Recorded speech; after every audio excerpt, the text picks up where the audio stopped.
చేసిన మిత్రులు వినోద్ గారికి, అలాగే ఇక్కడ హాజరైన ప్రతి ఒక్కళ్ళకి, ప్రొఫెసర్లు, ఆచార్యులు, పెద్దలు, యువతరం అందరికీ కూడా ఉద్యమాభినందనలు తెలియజేసుకుంటున్నాం. స్పష్టంగా వాళ్ళ ఒక్క నినాదం ఉండాలి. దక్షిణాదికి అన్యాయం జరుగుతుంది, దక్షిణాది పురోగతిశీలమైనది, ఉత్తరాది సాంప్రదాయబద్ధమైన ఆర్థడాక్స్ టైప్లో ఉందని బాబాసాహెబ్ గారు ఏదైతే చెప్పారో ఇవాళకి అదే ఉంది. ఇవాళ ఉత్తరాదిలో ఉన్నంత దారుణమైన వివక్షత దక్షిణాదిలో లేదు. ఎవరిదన్నా కానివ్వండి, వాళ్ళ ఉత్తరాదిలో ఉన్నంత మత ద్వేష ప్రజ్వలన, కుల అహంకారం దక్షిణాదిలో లేదు. ఇవాళ ముఖ్యంగా ఇందాక చెప్పిన పాయింట్లు 2-3 స్పృశిస్తాను. ఏదైతే రాజధాని హైదరాబాద్లో ఉండాలనుకున్నప్పుడు హైదరాబాద్ ఏదైతే ఉందో ఖచ్చితంగా అది తెలంగాణకి రాజధానిగా మాత్రమే ఉండాలి. Beg to differ with you అండి. ఖచ్చితంగా ఇవాళ రాజధాని తెలంగాణకి ఉండాల్సిందే. కాకపోతే కేంద్రంలో క్యాపిటల్ పెట్టేటప్పుడు వాళ్ళు క్యాపిటల్ ఏరియాను ఒక 5,000 ఎకరాలు ఎక్కడ తెలుసుకుని దాంట్లో కేంద్ర అధికారం ఉంది. అంటే నా పాయింట్ వెరీ, ఎందుకంటే దిస్ షుడ్ బి క్లారిఫైడ్. మేము అప్పుడు అడిగినది, ఇప్పుడు చిరంజీవి గారు అడిగింది ఏదంటే ఉమ్మడి రాజధాని అనేది not at the cost of, అది కేంద్ర ప్రభుత్వం చేతుల్లో పెడతాను కాదు, ఇక్కడ ప్రజల రక్తం శాతంతో చేసుకుంది. అందువల్ల అది క్లారిటీ ఒకటండి, ఖచ్చితంగా ఉండాలి. దాన్ని నోటిఫైడ్ ఏరియా పెట్టుకుని దాంట్లో కేంద్ర అధికారం ఉండాలి. అంతే తప్ప ఏదైతే హైదరాబాద్ ఏదైతే ఉందో ఖచ్చితంగా తెలంగాణ రాజధాని ఉండాలి. పాయింట్ నెంబర్ 2, ఏదైతే వాళ్ళ ఆ రోజు చెప్పింది ఈరోజు చెప్పింది, మనకి ఇవాళ ఉత్తరాదికి వెళ్తే సుప్రీంకోర్టులో వాళ్ళ అడ్వకేట్స్ కూడా ఉంటారు. నేను చాలా కేసులు వేసాను. కనీసం మాట్లాడటానికి వీలు లేకుండా లక్షల రూపాయలు ఛార్జ్ చేస్తా దిక్కు దివాణి లేని పరిస్థితి ఉంది. కనీసం వెళ్ళి మనం మాట్లాడేది ఇక్కడ ఏ విధంగా చూసినా ఇవాళ ఎంతమంది ఇవాళ అడ్వకేట్స్ తెలంగాణలో చూడండి, లేకపోతే మిగతా రాష్ట్రాలు చూడండి, ఎంత ఇబ్బంది పడుతూనే ఉన్నారు. ఇవాళ కేసులు కూడా అందుకు సుప్రీంకోర్టు బెంచి ఇక్కడ కానీ ఇంకో బెంచి అమరావతిలో మేము చెప్తున్నాను ఎక్కడన్నా దక్షిణాదికి కూడా, కానీ ఇక్కడ క్యాపిటల్, 2వ క్యాపిటల్ ఖచ్చితంగా ఇక్కడ ఉండాల్సిన అవసరం ఉంది. ఇవాళ అక్కడ పొగ వస్తే నేను చెప్తున్నాను ఫిజిబిలిటీ ప్రకారం వాళ్ళ అక్కడ హర్యానాలో, పంజాబ్లో గడ్డి కాలిస్తే ఊపిరితిత్తులు ఇన్ఫెక్షన్ వచ్చే పరిస్థితి అక్కడ తెలియలేని పరిస్థితి. ఎండాకాలం రాజస్థాన్ డిసైడ్ చేస్తుంది, శీతాకాలం హిమాచల్ ప్రదేశ్ డిసైడ్ చేస్తుంది అక్కడ ఉన్న వాతావరణాన్ని. మిగతా అప్పుడు వర్షాకాలం ఇది డిసైడ్ చేస్తా ఉంది పక్కన. అసలు రాజధానిగా ఏ విధంగానూ సూటబుల్ కాని నగరాలు అదొకటి. ఇక హైదరాబాద్ అక్కడ అదొక ఎన్సీఆర్టీ నేషనల్ క్యాపిటల్ రీజన్ ఒకటి పెట్టడం జరిగింది. మన హైదరాబాద్కి అయితే 8 వైపులా విస్తరించే అవకాశం ఉంది, ఎటువైపులో విస్తరించే అవకాశం ఉంది. వచ్చే 150-200 సంవత్సరాల వరకు నీటి సమస్య లేదు. బెంగళూరు కూడా ఉంది, కానీ బెంగళూరు నీటి సమస్య ఉంది. కావిరి నుంచి ఎక్కడ తెచ్చుకున్నా మిగతాన్ని తెచ్చుకున్న నీటి సమస్య ఉంది. హైదరాబాద్కి నీటి సమస్య 150, ఫ్యూచర్లో కూడా ఎక్స్టెండ్ చేసుకున్న నీటి సమస్య వచ్చే సమస్య లేదు. వాళ్ళ ఎస్ఎల్బీసీ కొంచెం ఆలస్యం ఉండొచ్చు, వాళ్ళ దానివల్ల అది తీసుకున్నా లేదా ఇతర పాలకులు నేనేమన్నాండి, they tried their level best. అందువల్ల అన్ని విధాలుగా ఏది ఒక వాతావరణ రీత్యా, నీటి రీత్యా అద్భుతమైన ఇక్కడ పనితనం ఉన్న యువత రీత్యా, అవైలబిలిటీ ఆఫ్ వర్కింగ్ క్లాస్ అందరి రీత్యా కూడా ద బెస్ట్ లో క్వాలిటీ. దాంట్లో ఇక అన్యాయాల గురించి చెప్పాల్సి వస్తే నేను స్పష్టంగా నిన్న బడ్జెట్ గురించి చెప్తానండి. నాకు ఎందుకనో హైదరాబాద్లో మొన్న పండగ చేసుకుంటున్నారు, మోడీ గారికి పాలాభిషేకాలు చేస్తున్నారు రైల్వే బడ్జెట్ వచ్చినప్పుడు. ఒక్క విషయం మీరు గమనించమనండి, తెలంగాణకు పెంచింది కావాలి నెట్లో కొట్టుకోండి. 1 కోటి రూపాయలు పెంచితే ఇవాళ దిక్కుమాలిన కొన్ని పత్రికల్లో, మీడియాలో రికార్డు బడ్జెట్ అనేసి చప్పలు చేసుకుని పనులు చేసుకున్నారు. 5,227 నుంచి 1 కోటి రూపాయలు పెంచింది బడ్జెట్. మీరు చెప్పింది నేను చెప్పింది మీరు లెక్క చూసుకోండి. ఒక్క గుజరాత్కి 8,474 కోట్లు పెంచారు. అది చెప్పడం మానేసి ఇక్కడ సౌత్ సెంట్రల్ దక్షిణ మేనేజర్ వీళ్ళందరూ వచ్చి మంత్రులు వచ్చి మీకు తెలంగాణకి రికార్డ్ బడ్జెట్ పన్నులు చేసుకోండి అంటే సిగ్గు లేకుండా ఇక్కడ పుల్లారెడ్డి సీట్లన్నీ పంచుకుని క్రాకర్స్ కాల్చుకో సిగ్గున్నా మీరేం గుజరాతీ పాటలు పాడుకోండి ఆ ఉత్తర భారతీయ జనతా పార్టీ నేతలారా. ఎవరు మోసం చేద్దామని వస్తున్నారు? ఏ ప్రజలు వస్తే మీకు ఇక్కడ భిక్ష పెట్టింది నెక్కిస్తుంది ఇక్కడ ప్రజలైతే ఎందుకు గుజరాతీ పాటలు పాడుతున్నారా మీరేంటి? ఈ సంవత్సరమే ఒక్క గుజరాత్ మహారాష్ట్రకి 41,000 కోట్ల రూపాయలు బడ్జెట్ ఇచ్చి అది కాకుండా మోడీ గారి అద్భుతమైన ప్రాజెక్టుకి 19,127 కోట్ల రూపాయలు ప్రాజెక్ట్ పెడితే 60,000 కోట్ల రూపాయలు అక్కడ ఇచ్చుకునే వాళ్ళు 5,300 కోట్ల రూపాయలు ఇచ్చి ఇక్కడ పండుగ చేసుకోమంటున్నారా? ప్రజలకు పత్రికలు తెలపవా? 95% ఎందుకు తెలపవు? ప్రజలు ఏంటి లేదు నాకు అర్థం కాదు. మూడోది మన local employees south central employees వచ్చింది, దాన్ని పత్రికలో చూస్తుంటారు, అన్ని పత్రికలు వచ్చింది. దేశంలో అన్ని రైల్వే జోన్స్ లోకల్గా రిక్రూట్ చేస్తాయి, సౌత్ సెంట్రల్ వాళ్ళు మాత్రం ఇండియా మొత్తంగా రిక్రూట్ చేస్తుందంట. ఏంటండి ఇది? నాకు అర్థం కాదు. Absurd non sense. నేను చెప్తాను ఖచ్చితంగా నాన్ సెన్స్. దాని గురించి కేంద్ర మంది ఢిల్లీ వెళ్ళొచ్చాను, ఇక్కడ కూడా సమావేశం పెట్టాను. సౌత్ సెంట్రల్ అంతే ఉంది కాబట్టి ఇంకా జోన్ అక్కడ వేరుతో దాని గురించి లీగల్ నోటీస్ పంపిస్తే అప్పుడు లోకల్ చేశారు. దాంట్లో కూడా ఇవాళ మీరు గమనించండి, ఇంతకుముందు ఉన్న లోకో పైలట్స్ కానీ ఇక్కడ జరిగిన రిక్రూట్మెంట్లో 470 మంది రిక్రూట్ అయితే 442 మంది కేవలం ఉత్తరాది రాష్ట్రాల నుంచి వచ్చారు, మిగతా దక్షిణాది రాష్ట్రాలు. అందులో మిగతా స్థిరపడిన ఉత్తరాది నాకు అర్థం అవ్వట్లేదు. ఇది అబ్సల్యూట్గా అది అర్థం అవ్వట్లేదు. నేను అనేక దేశాలు చాలా మంది తిరుగుంటారు. ఇవాళ సెంట్రల్ మీ సిఎస్ఎఫ్ కానీ సిఆర్పిఎఫ్ కానీ పథకాలు చూస్తుంటారు కదా, 90% అక్కడ వాళ్ళు ఉన్నారు, ఇక్కడ వాళ్ళు ఎందుకు ఉండలేదండి? వాళ్ళకి మాతృభాషలో రాసుకునే అవకాశం ఇండియన్ ఆర్మీలో లేదా? తెలుగు వాళ్ళు అంటే ఇక్కడ ఉర్దూ కానీ ఇక్కడ కానీ భాషలో రాసుకోవడానికి అవకాశం లేదు. కేవలం హిందీ మాతృభాషలో రాసుకుంటానికి మాత్రమే, లేదా ఇంగ్లీష్. ఇక్కడ చదువుకున్న వాళ్ళు ఏమైపోతారు అంటే ఇక్కడ శాతకాలలో పోరాటం చేయలేదా? చేసే భద్రతా దళాల్లో ఇక్కడ బ్రహ్మాండం జిద్దవచ్చు. ఇక్కడ వెళ్ళటానికి దమ్ము లేదా? చిన్న చిన్న మోటార్ మెకానిక్ షెడ్లు పెట్టుకోవాలి, లేదా ఇంకోటి పెట్టుకోవాలా? ఇంకోటి ఎందుకు లేదు? పంజాబ్లో ఒకప్పుడు ఉందో డెఫినెట్గా శాల్యూట్ పడ్డాం. కానీ వాళ్ళు కొన్ని ప్రాంతాల్లో ఎక్కువ మంది కుటుంబాన్ని ఒకటి పంపించారు. నేను అన్నట్టు ఓల్డెన్ డేస్ అండి. ఇవాళ డేస్లో ఒక మాతృభాషగా ఉన్న సందర్భంలో మనకి ఎందుకు ఉండట్లేదు? మనకి 13 కోట్ల మంది ప్రజలు ఉన్న దేశంలో ఎందుకని సెకండ్ క్లాస్ సిటిజన్షిప్? ఇవాళ తెలంగాణ కేంద్ర ప్రభుత్వం ఇంకే రాష్ట్ర ప్రభుత్వం నుంచి వెళ్ళే నిధుల్లో, తెలంగాణ నుంచి వెళ్ళే నిధుల్లో అంటే ఒక లాస్ట్ 11 yearsలో 5,20,000 crores అప్రాక్సిమేట్లీ వెళ్తే తిరిగి వచ్చింది ఎంత అండి? 47%. ఆంధ్రప్రదేశ్కి 59% వచ్చింది, ఎక్కువ వచ్చింది. సరే నెంబర్ ఆఫ్ రీజన్స్లో. ఇవాళ బీహార్లో ₹1 వాళ్ళు 1,00,000 కోట్లు కనుక కేంద్రం కడితే 2,67,000 కోట్లు ఇస్తుందంటే కొంచెం కాస్ట్ సబ్సిడీ చేస్తుంది. కొంత చేయడం అభ్యంతరం లేదు. కానీ ఇవాళ మోడీ గారు హైదరాబాద్ వచ్చి ఎంత దుర్మార్గంగా మాట్లాడుతుంది. ఒకసారి వినండి, నేను చెప్పిన నిజం లేదు. నిజామాబాద్ సభలో ఏ గుజరాతీ బేటా పటేల్ గారు వచ్చి మీకు స్వాతంత్రం ఇచ్చాడు. పటేల్ గారిని గుజరాతీ బేటా కనుకోం, దేశ జాతీయ నాయకుడు. అవునే గుజరాతీ బేటా ఆగయా ఏంటి? ప్రధానమంత్రి గుజరాతీ బేటా అండి. నిజామాబాద్ సభలో వచ్చి నేను గుజరాతీ బేటాని నిన్ను కాపాడు. ఎవరు కాపాడు? మీరెవరు కాపాడతాను తెలంగాణ? నేను చెప్పిన తప్పైతే మీరు ఇక్కడికి వచ్చి మత విద్వేషాలు రెచ్చగొట్టడానికి లేదా మిగతా విద్వేషాలు రెచ్చగొట్టడానికి మీ శక్తివంతం లేకుండా మీరు కృషి చేయట్లేదని అడుగుతున్నాను. ఇది ఫ్యాక్ట్ నాకు. గౌరవనీయులు బండి సంజయ్ గారు చెప్పులు ఎందుకు పెట్టారా అమిత్ షా గారు అని అడిగితే ఈజ్ నాట్ ఒక పార్టీ అధ్యక్షుడు ఎంపీ అని కాదు ఆయన. నేను అనుకున్నాను పొరపాటున అక్కడ తీసుకొచ్చాడు అనుకున్నా. పెట్టింది కూడా నేనే కదా అక్కడ, అది కనపడలేదు వీడియోలో, తర్వాత కనపడింది.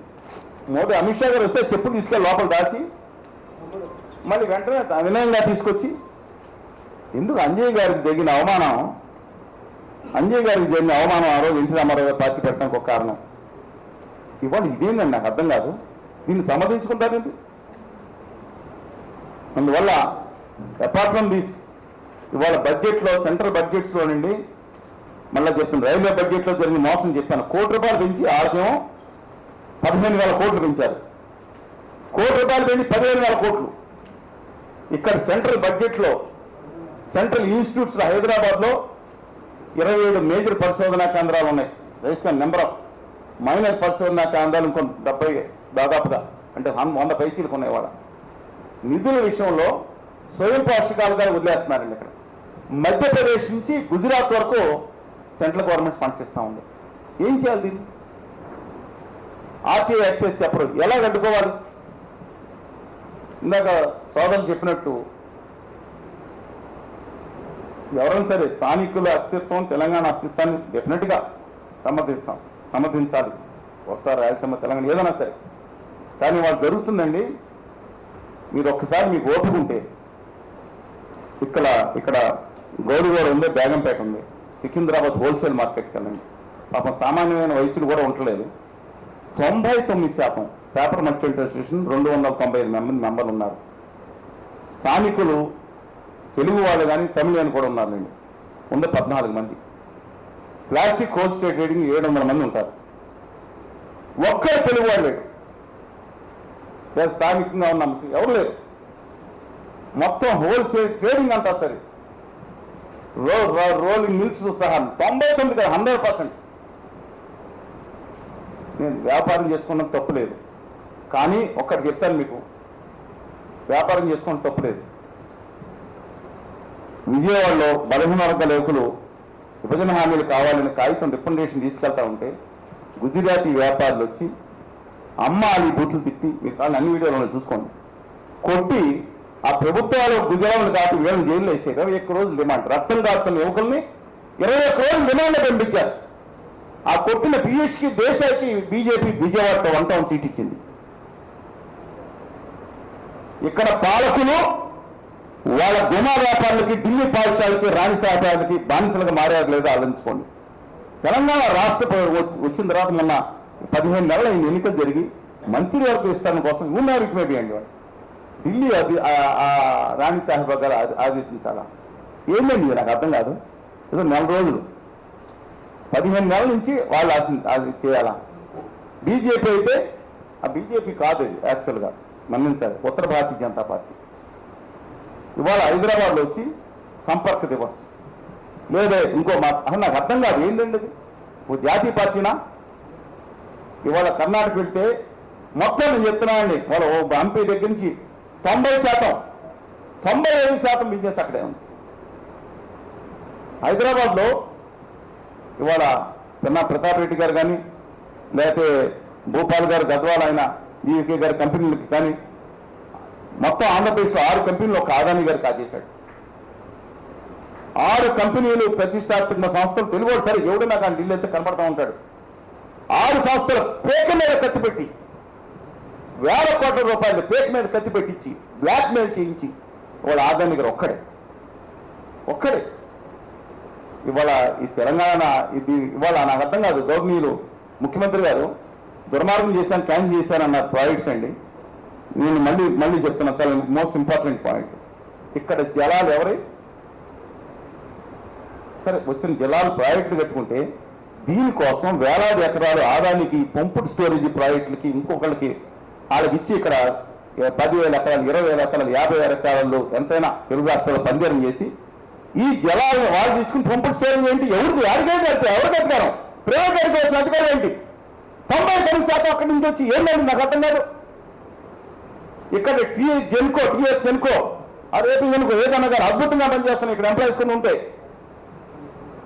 ఈ సంస్థలు వినియోగం చేయడానికి ఇక్కడ ఏది సోలార్ పవర్ ప్రాజెక్ట్స్, ఇక్కడ ప్రాజెక్ట్ లోన్ ఎవరిస్తారు? సెంట్రల్ గవర్నమెంట్ బ్యాంకులు ఎక్కువ ఇస్తున్నాయి కదా, మన ప్రభుత్వ సంస్థలు ఎగ్గొట్టరు కదా. దీనికైతే మానేసి ఇక్కడ వేలాది ఎకరాలు, 10 సెంట్లు, 20 సెంట్లు, 30,000 ఎకరాలు మోస్ట్లీ గుమా వ్యాపారులకు ఇచ్చి ఆఖరి నేల మీద అధికారం ఇవ్వడానికి ఉండొచ్చు. నాకు అర్థం అవ్వట్లేదు. ఈ నీటి మీరు you should focus more on this. ఆ పంపుడు స్టోరేజ్ అధికారులు ఓడిస్తాడు, వాళ్ళకి ఆ నీటి మీద అధికారులు ఓడిస్తాడు. ఎందుకని మాట్లాడలేకపోతున్నాం? ఒకటే రెండో కదా నేను చెప్తే 100 ఉదాహరణలు ఉన్నాయి. ఒక 10 పరిశోధనా సంస్థలు ఇక్కడ మాత్రం సొంతంగా చేసుకోవాలి. నీ మాత్రం నీ సంస్థలో కేంద్ర ప్రభుత్వం 4,000 సబ్జెక్టు కరెక్షన్ 4,200 కోట్లు ఆ సంస్థలు నిధులు ఇచ్చింది. 1,20,00,000 హైదరాబాద్లో పరిశ్రమ ఒక్కో సంస్థకి ఏంటండి నాకు అర్థం కాదు. జీతాలు కాదు, ఒక్క మనిషి జీతం సైంటిస్ట్ జీతానికి రాదు. ఇది నిర్వీర్యం చేసేస్తున్నారు ఒక్కొక్కటిది. అందువల్ల నా అభిప్రాయం ఇవాళ స్పష్టంగా చెప్తున్నాను, ఇవాళ 24,000 మంది సాయుధ బలగాలను మోహరించారంట. నిన్న పేపర్లో వచ్చింది.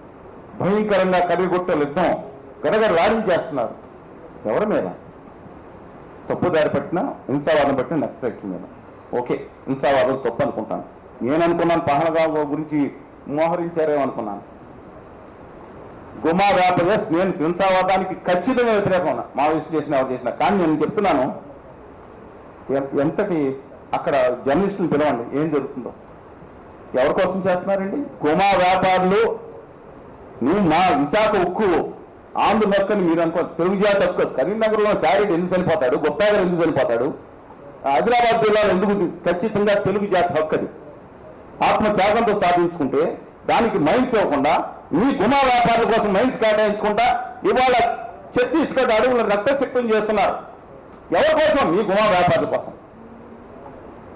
మీ గుమా వ్యాపారుల కోసం కాకుండా ఎవరు ఎందుకు మా గవర్నమెంట్ యూనిట్స్ ఎందుకని కేర్ చేయకుండా మీ వ్యాపారం ఎందుకు తీసుకుంటున్నారు? వ్యవసాయ ఎందుకు దోషం చేస్తారు? మీరు అన్నారు కదా సార్, మీరు కిరణ్ దార్ అనే ఊళ్ళో 1961లో 97% మంది గిరిజనులు. ఇవాళ అదే ఊళ్ళో రివర్స్ అయిపోయింది. ఈ దేశ చరిత్ర అక్కడ జరుగుండదు. 2% గిరిజనులు ఉన్నారు. గుత్తుకోయిలు, కోయిలు, గోండ్లు, కొండర్లు ఏంటండి? మన దేశ పౌరులు కదా. ఎస్, హింసావాదాన్ని అంశండి. కానీ ఏంటంటే నాకు అర్థం కాదు. ఎవరి కోసం తీసుకొస్తున్నారు? ఇవాళ సింగరేణి గనులు ఆఖరిగా చెప్పి మళ్ళీ ముందుకిస్తున్నాను నేను. ఈ మనకి సింగరేణి గనుల మీద ఇక్కడ రాష్ట్రానికి అధికారం లేకుండా యాక్షన్ వేసుకుని గుమా వ్యాపారం కోసం పెడుతున్నారు. విశాఖ ఉక్కు కోసం నిన్న ఎవరైతే ఇక్కడ ఖచ్చితంగా చెప్తున్నారు, రేవంత్ రెడ్డి గారు కానీ, కేటీఆర్ గారిని, ప్రవీణ్ గారు గారని, జ్ఞానశ్రీ గారిని ఎవరు మద్దతు ఇచ్చినా డెఫినెట్ గా తీసుకుని మేమందరూ కూడా సింగరేణి గనుల కోసం నిలబడతాం. ఎవడబ్బా సొమ్మని ఇక్కడ తెలంగాణ భూగర్భం ఉన్న గనుల్ని నువ్వు గుమా వ్యాపారులకి అమ్మడానికి అడ్డదిడ్డగా చేయడానికి దుర్మార్గమైన కుట్రలు చేస్తున్నారు గుమా వ్యాపారులే. చెప్పడం చాలా సీరియస్ ఉందండి. ఇది గమనించండి. దీనికి ప్రత్యామ్నాయంగా కూడా హైదరాబాద్ ముఖ్య సబ్జెక్టుగా హైదరాబాద్ దేశానికి 2వ రాజధానిగా తక్షణమే ప్రకటించాలి. ఒక నోటిఫైడ్ ఏరియాని పెట్టి దాంట్లో మాత్రం కేంద్ర ప్రభుత్వ అధికారులు ఉండేటట్టు చేసుకుని దానికి ఇక్కడ సుప్రీం పెంచుకొని నేను చెప్తాను. ప్రతిదీ కూడా ఇక్కడ కానీ బెంగళూరు కూడా 4 సంవత్సరాలు పెడితే తప్పలేదు. నేను ద్రవిడిని. ఈ దేశ మూలవాసులు ఒకళ్ళం మనందరం. ఈ దేశ మూలవాసులు ఒకళ్ళం. ఒకడు మాట్లాడతాడు, ఆ ఉత్తరాది భాష రాకపోతేనంట దేశద్రోహులంట. ఈ అయ్యా జాగీరా నాకు అర్థమే కావట్లేదు అసలు. నిన్న మొన్న కూడా జరిగే దుర్మార్గమైన ఘటనలో మంచిగా లేవు. అబ్సల్యూట్గా నాన్ సెన్స్ అది. ఇవాళ ఒక 20-30 కోట్ల మంది ప్రజల్ని ఒక దేశంలో చిత్రీకరించే ప్రయత్నాలు జరుగుతున్నాయి. చాలా కూలంకషంగా మన ఆలోచించకపోతే ఇబ్బంది జరుగుతుంది. నేను హిందూగానే ఉంటాను, అభ్యుదయ హిందువుని. ఆధ్యాత్మికతను ఎందుకు ఇవాళ ఆధ్యాత్మిక కూడిన ఒక గొప్ప అనంత గోదావరి ప్రాంతం సాగే జీవన విధానం తప్ప మూఢనమ్మకాలను సిద్ధించు ఒక విద్వేషవాదంతో నాటిని కాదు. ఇవాళ హైదరాబాదు గంగా జమున తహజీబ్ అనే విధంగా అనేవారు. గోదావరి, కృష్ణా తది అన్నీ కలిపిన అద్భుతమైన దాని కింద మనం నిలబెట్టుకున్నాం. హైదరాబాదు వైవిధ్యాన్ని నిలబెట్టుకోవచ్చు. దాన్ని 2వ రాజధానిగా చేయాలని దానికి పూర్తిగా నేను మద్దతు ఇస్తా ఉన్నాను. కేంద్ర ప్రభుత్వ బడ్జెట్ ఏదైతే ఉందో బడ్జెట్ వైట్ పేపర్ని ఆర్టీ యాక్ట్ ఏమనండి దక్షిణాదికి మనం దాన్ని మళ్ళీ తీసుకున్నాం.